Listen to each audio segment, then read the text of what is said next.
Bueno, veremos ahora las teorías que hay acerca de la luz. ¿Es una partícula o una onda? Nos preguntamos acá.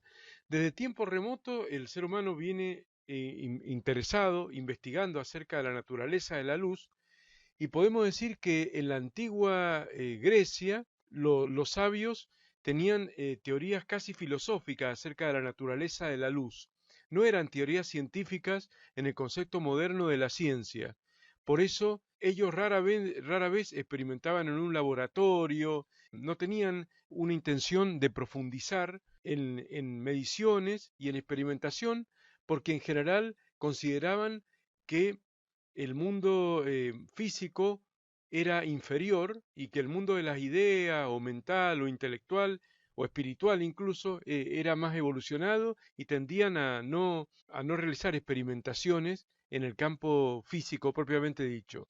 Por eso, estas teorías, de las cuales hubo teorías de diversos filósofos de la época, incluido Aristóteles, y antes de Aristóteles otros más que tuvieron diversas teorías acerca de que la luz era un efluvio que emanaba de los objetos al ojo o del ojo al objeto, pero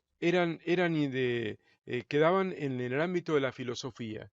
Recién en el Renacimiento, entre los años 1600 y 1700, cuando se produce todo el renacimiento de los ideales de la antigua, de la belleza de la antigua Grecia y demás, en ese renacimiento básicamente aparecen los físicos modernos y vamos a empezar a ver esas teorías que podemos considerar científicas acerca de la luz.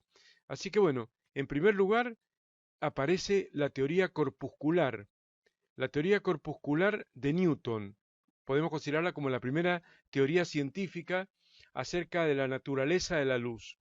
Newton supuso de que la luz estaba compuesta por diminutas partículas, una gran cantidad de partículas muy diminutas, y por eso se llamó la teoría corpuscular, corpúsculos que viajaban a gran velocidad, siguiendo las leyes de la mecánica que él mismo había enunciado.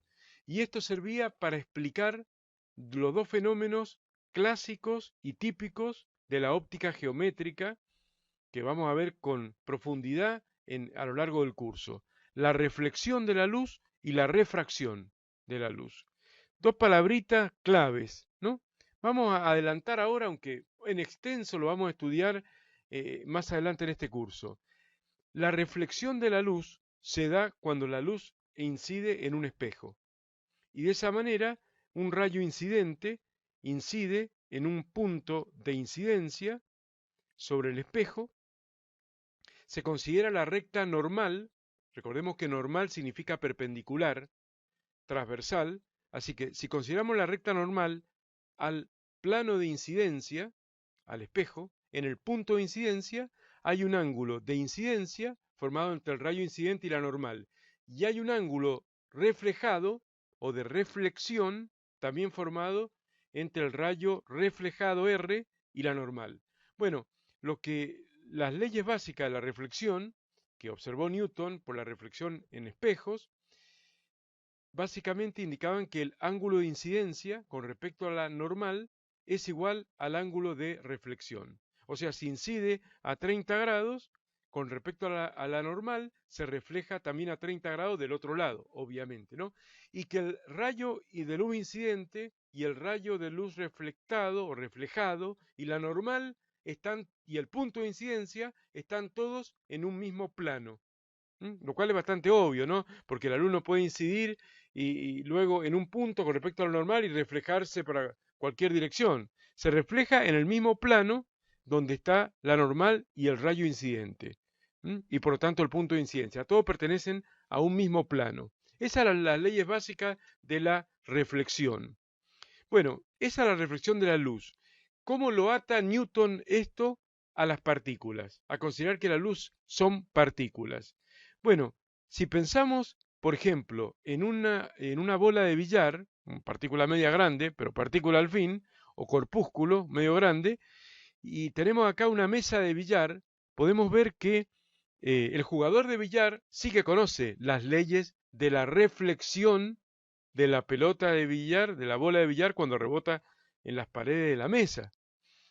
Entonces, acá tenemos un fenómeno típico de reflexión. Por ejemplo, si tenemos, por ejemplo, la onda, la partícula, la bola, llega acá, la impulso con esta dirección, viaja, incide en este punto sobre el borde de la mesa, ahí hay una normal al punto de incidencia, al plano de incidencia, ¿no? Y hay un ángulo de incidente y hay un ángulo reflejado o rebotado. En este caso, para una partícula la llamamos que rebotó. Pero bueno, en una onda se le dice que se reflejó, pero básicamente es el mismo fenómeno. El ángulo de incidencia es igual al ángulo de reflexión. Luego, esa bola viene y choca acá, otra vez con el ángulo de incidencia igual al ángulo de reflexión. Obviamente que no tienen por qué ser iguales a los otros dos ángulos. Lo importante es que en el mismo punto de incidencia, los dos ángulos son iguales entre sí. Y estos dos son iguales entre sí, y estos dos son iguales entre sí, y así sucesivamente hasta que finalmente, después de varios rebotes, logra pegarle a esta bola e incluso hasta tirarla para este lado. Algo que parecería muy difícil, ¿cierto? Pero los jugadores expertos de billar saben cómo hacer para impulsar esta bola marrón, por ejemplo, para acá, que no es tirarle directamente a la bola, sino hacer que rebote un montón de veces antes de pegarle. Pero bueno, esto es lo básico de una partícula, de un corpúsculo o de una esferita, en este caso de una bola de billar, y sigue esa ley, la ley de la reflexión o el rebote, ¿no? Así que eso le hizo pensar a Newton que la luz eran partículas, corpúsculos, y que seguían las mismas leyes de la mecánica, por él mismo enunciada, o sea, la mecánica clásica. Pero ¿qué otro fenómeno ocurre con la luz? Y este fenómeno ya lo complicó un poco más a Newton, porque con sus leyes se le complicó. La refracción de la luz. La refracción de la luz es otro fenómeno típico. ¿En qué consiste? Básicamente se da cuando un rayo de luz incidente viaja por un medio transparente, por ejemplo por el aire, ¿no? Acá en fondo blanco, y penetra a otro medio transparente, como por ejemplo el agua, que tienen distinto índice de refracción. Más adelante vamos a definir con claridad qué es lo que es el índice de refracción. Acá le decimos así medio, en forma media difusa y no muy técnica, a un medio de mayor densidad óptica. Eso no existe en la física, la densidad óptica. Pero bueno, vamos a suponer que si el medio es menos denso ópticamente, la luz va más rápido, y si el medio es más denso ópticamente, la luz va más lento. Pero esto de la densidad óptica del medio, tomémoslo con entre comillas porque no existe. Lo que sí existe es un medio de menor índice de refracción, aire, y un índice de mayor índice de refracción, agua. O un medio menos refringente o más refringente. Menos refringente el aire, más refringente el agua. Bueno, ¿qué pasa cuando la luz viaja entonces por un medio transparente e incide en la superficie de separación entre dos medios transparentes? Esta superficie de separación entre dos medios transparentes se llama dioptrio. Le vamos a llamar dioptrio. Algunos le llaman dioptro. Le vamos a llamar así. Dioptrio es la superficie de separación entre dos medios donde la luz puede propagarse. Bueno, ¿qué es este fenómeno de la refracción? Así, en dos palabras, y después más adelante vamos a discutirlo en extenso.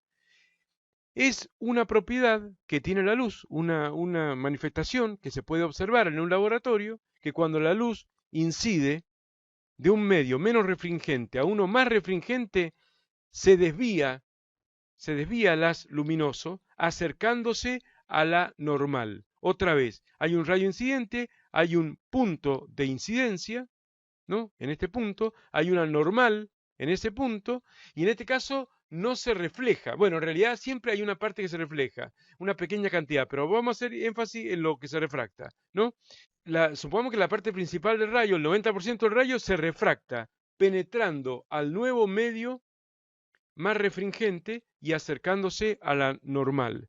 Si pasa de un medio menos refringente a un medio más refringente. Y si pasa al revés, del agua al aire, se aleja de la normal. Pero en este caso está el ejemplo con que pasa del menos refringente al más refringente. Por eso se acerca a la normal. Esto se puede ver en el laboratorio, no cabe en duda de que esto ocurre. Es muy fácil de demostrar este experimento.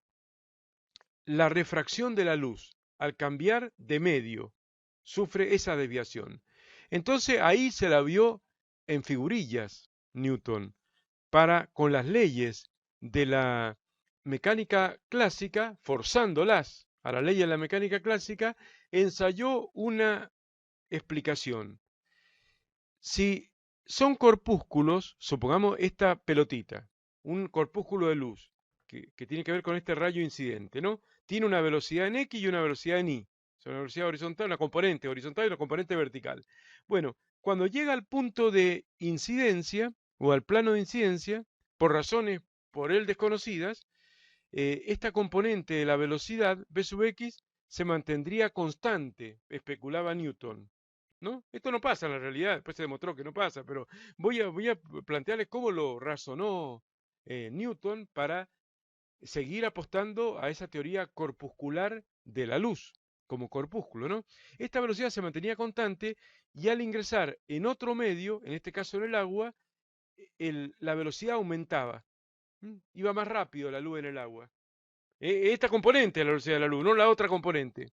Algo bastante extraño, como que llegó a pensar que la luz podía viajar más rápido en el agua, pero era curioso porque esta componente de la velocidad sí se mantenía constante, entonces supuestamente estaría aumentando la otra componente de la velocidad, la componente normal, en la dirección normal, v sub i, y eso haría que se desviara el rayo, porque si vos sumás v sub i y esta v sub x y esta nueva v sub i aumentada, eso justificaría el desvío.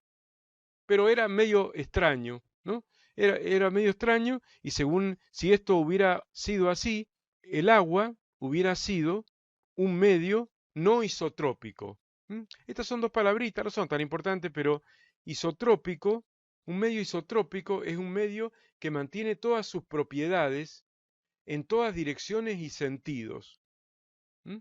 Todas sus propiedades ópticas, en este caso, en todas direcciones y sentidos. Pero si la velocidad en una dirección no se altera, para eso es isotrópico. Pero en la otra dirección sí se altera, entonces el medio refringente hubiera sido anisotrópico. Esta es una palabrita que indica que no es isotrópico. Anisotrópico. Con el prefijo an negás que sea isotrópico. O sea, todos los medios refringentes hubieran sido anisotrópicos y bueno, obviamente que se demostró que esto no es así. El isotropismo y la propiedad isotrópica o anisotrópica se estudian bastante en química y tiene mucho que ver el comportamiento de la luz, ¿cierto? Tiene mucho que ver, la luz se utiliza mucho en muchos ensayos sobre sustancias químicas para ver para dónde se desvía la luz y hay mucho acerca de ese tema de la óptica aplicada a la química. Pero sigamos en física. Esta explicación no era muy convincente, ni el propio Newton estaba muy convencido, incluso él pensaba que la superficie de separación, el dioptrio como tal, en este caso dioptrio plano, de alguna manera lo aceleraba o lo atraía y lo aceleraba. En todo caso, instantáneamente lo aceleraba porque cambiaba instantáneamente de dirección el haz. Algo bastante extraño.